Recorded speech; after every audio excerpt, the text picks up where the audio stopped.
Tatanungan natin, no, sa darating na midterm election, tayo maghalal ng 12 senador. Kung kayo pamimiliin, sino mas nasa puso niyo na mag-endorso? Si Marcos o si Duterte? Duterte. Bakit, ma'am?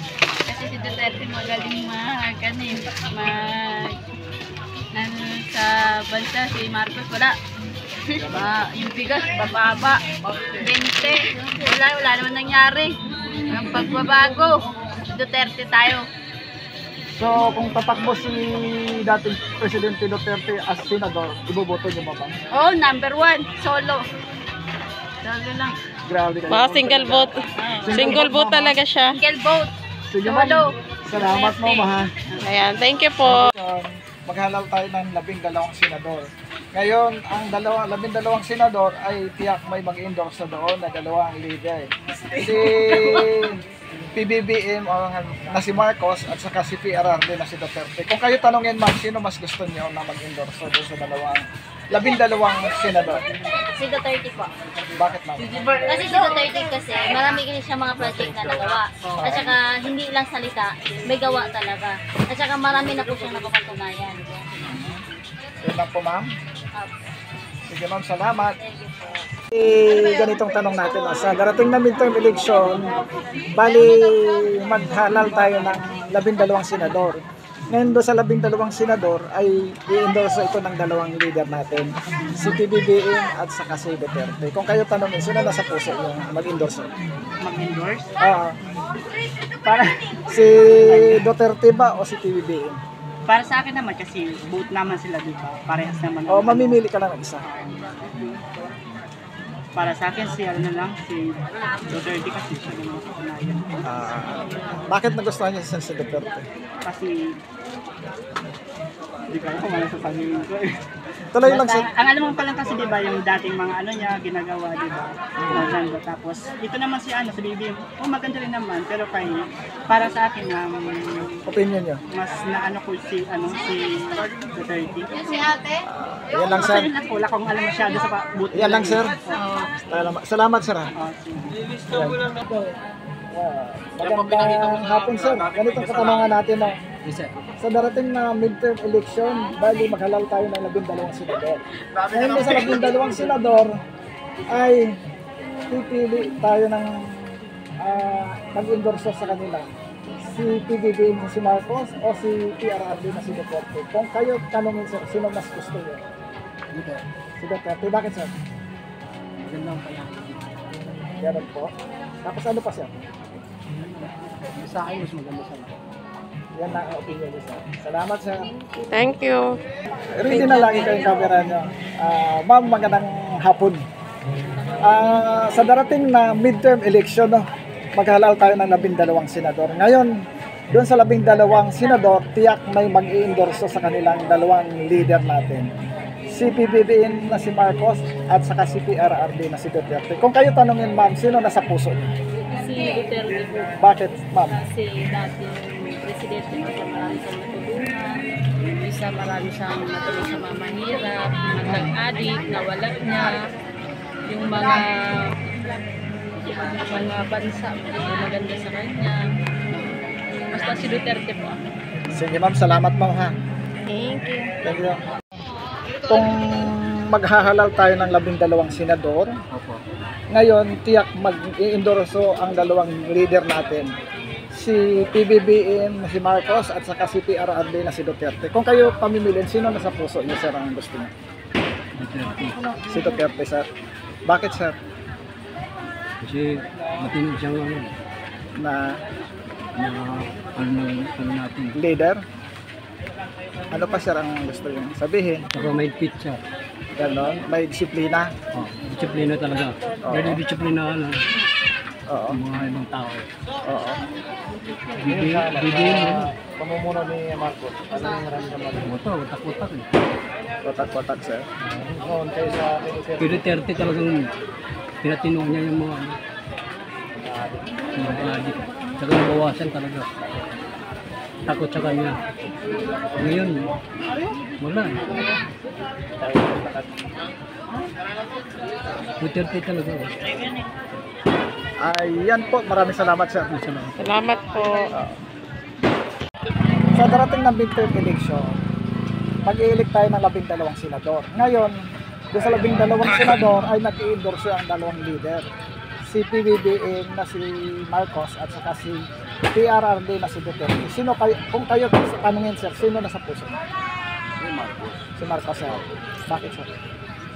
Siyempre, nung araw subok niya Marcos. Ganun po sir. Ba't nakatingin lang Kayo mga, may tanong ba kayo kay sir? Ano po yung sa inyo na nagustuhan ninyo sa pamamahala ngayon ni BBM? Ano po yung nagustuhan ninyo? nagustuhan ko? Opo. Yung ganda naman yung pamamalakad niya. Hindi naman siya, yung marami naman siya nagawa. Hindi katulad ng mga ibang naunang administrasyon na wala naman. Tulad nitong sa Philippines, Philippines Sea ba yun? Sa West Philippine Oo, Sea. Philippines Sea, di ba? Ay, nasigasin talaga. Hindi katulad ng mga ibang nakaupo ng araw. Walang pakialam. Yan lang sir. Sige sir. Thank you po. Magandang hapon. Oo. Ganito sir at katanungan natin. Sa darating na midterm election sa May 2025, maghalal tayo ng 12 senador. Ngayon, Jack, yung 12 senador na yan ay may kanya-kanyang partido.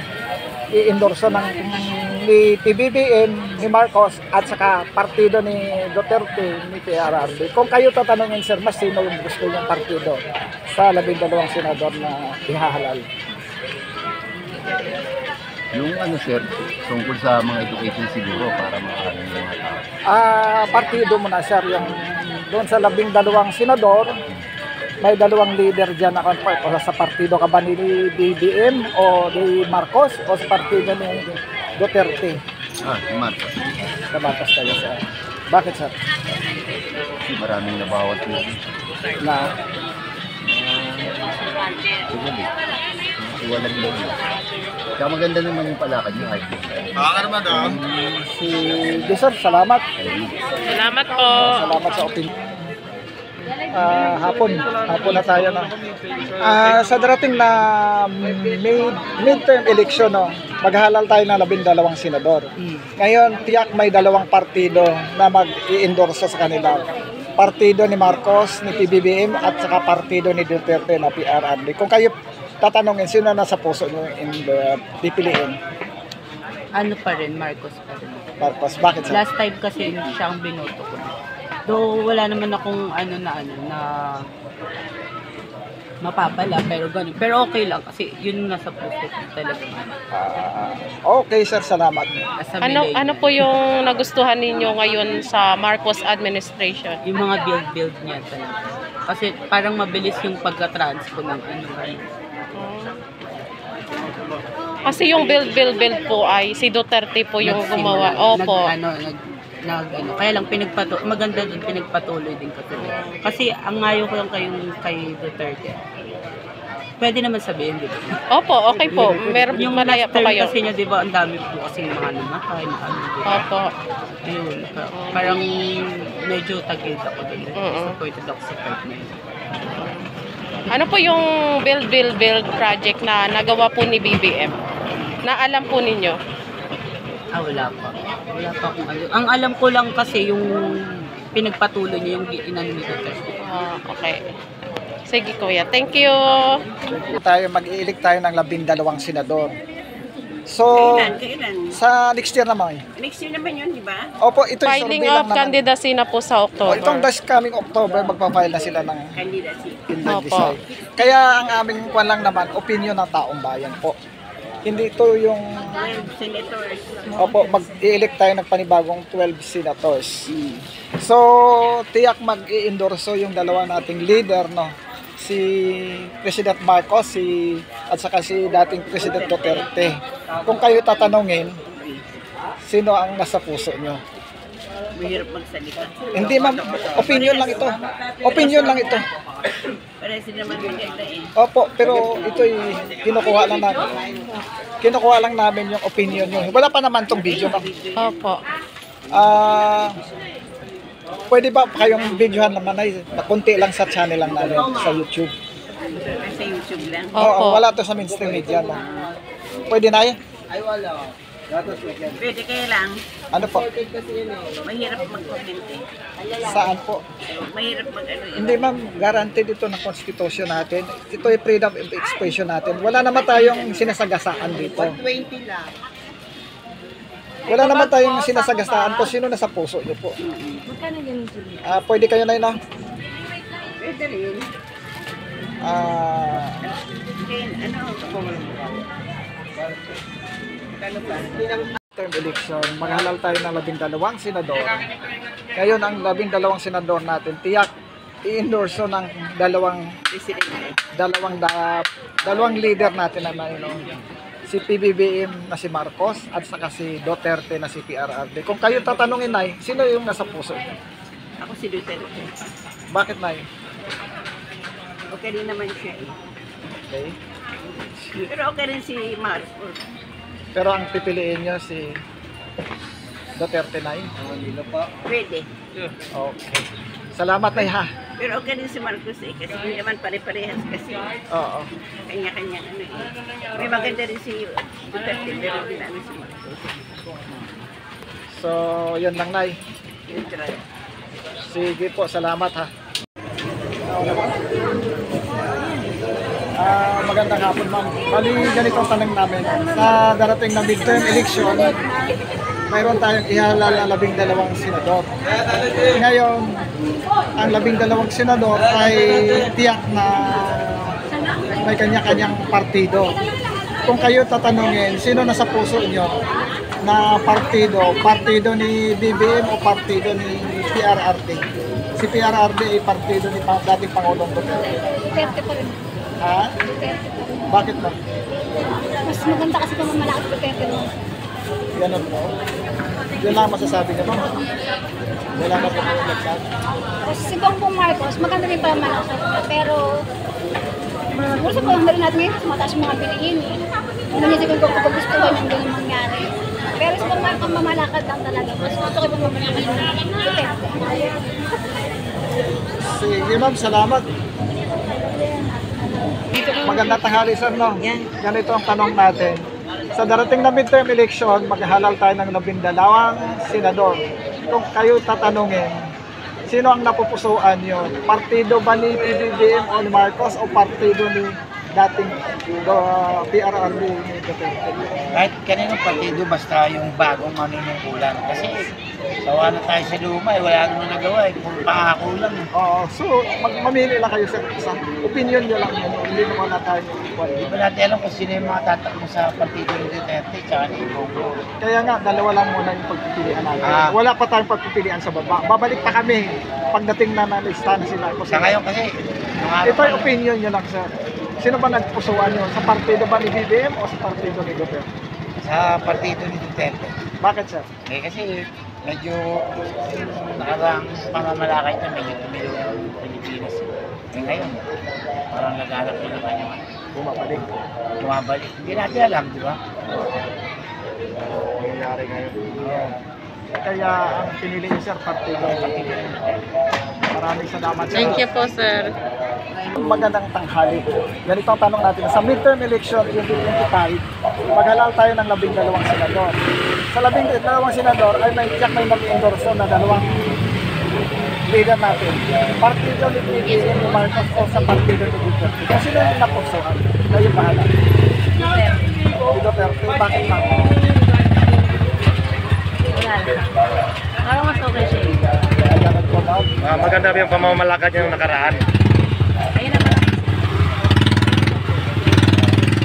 So wala na kayo dadagdag, ma'am. Sige, salamat, ma'am. Thank you po. Magandang tanghali. Sa darating ng midterm election, kung kaya maghalal tayo ng 12 senador at tiyak may mag-endorso na dalawang partido. Partido ni PBBM o partido ni Duterte. Sino ang napupusuan niya, sir? Duterte. Bakit, sir? Kasi magandang malaki Ano pa, sir? ano po mga Muslim, binigyan niya ang bag. Saka maganda yung pagpasakad. Malaki na yung ng Pilipinas. Nanindiyan namin. Hindi.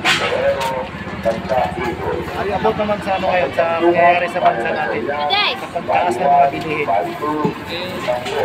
Ano yung masasabi nyo doon? Pili lang, te. Maganda dati si Duterte kasi ito na yung mga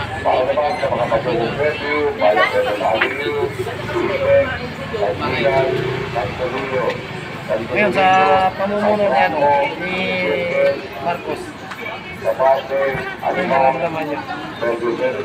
ay yun naman kasi siya ngayon ang pamumuno yung maganda siya. Kaya yun talagang Sige sir, salamat sir. Salamat. Sige ma'am, ganito na ma'am, no? Magandang tanghali. Sa darating na Mayo, midterm election natin, maghalal tayo ng 12 senador. Ngayon doon sa 2 senador, tiyak may mag-endorso. Partido ni BBM ka ba o partido ni Duterte? Yan lang naman ma'am, nasa puso niyo. Para sa amin, gusto ko pa rin yung Sino ma'am? dati.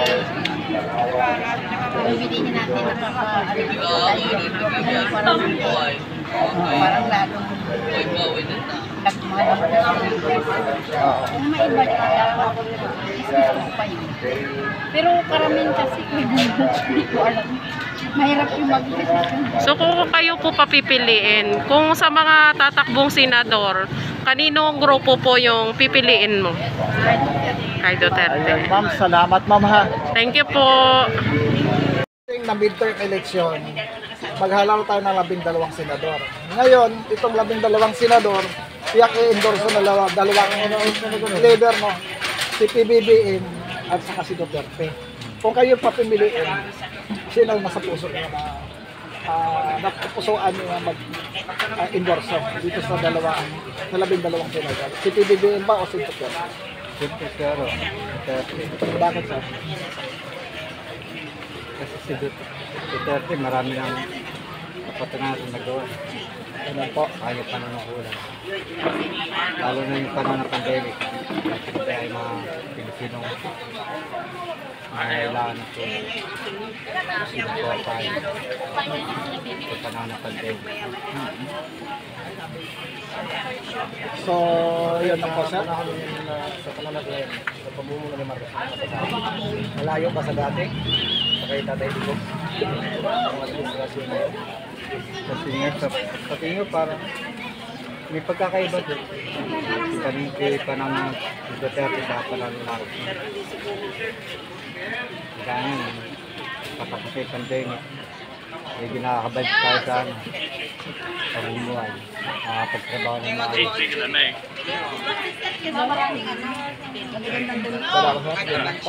Sige, salamat sir. Ito tanong namin natin, sir. Sa darating na midterm election, maghalal tayo ng 12 senador sa May 2025 next year.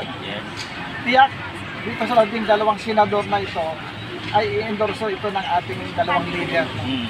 Si PBBM na si Marcos at saka si Duterte na si PRRD. Kung kayo sir, pamimiliin, sino nasa puso? Duterte sa BBM. Oo. Duterte. Si Duterte. So, bakit sir? Mas okay siyang mas okay siyang leader sa lahat ng dumaan. Yung ba sir? Ano po ang tumatak sa inyo nung panahon po ni PRRD? PRRD yung si Duterte. Opo. Maraming bago. Maraming binago.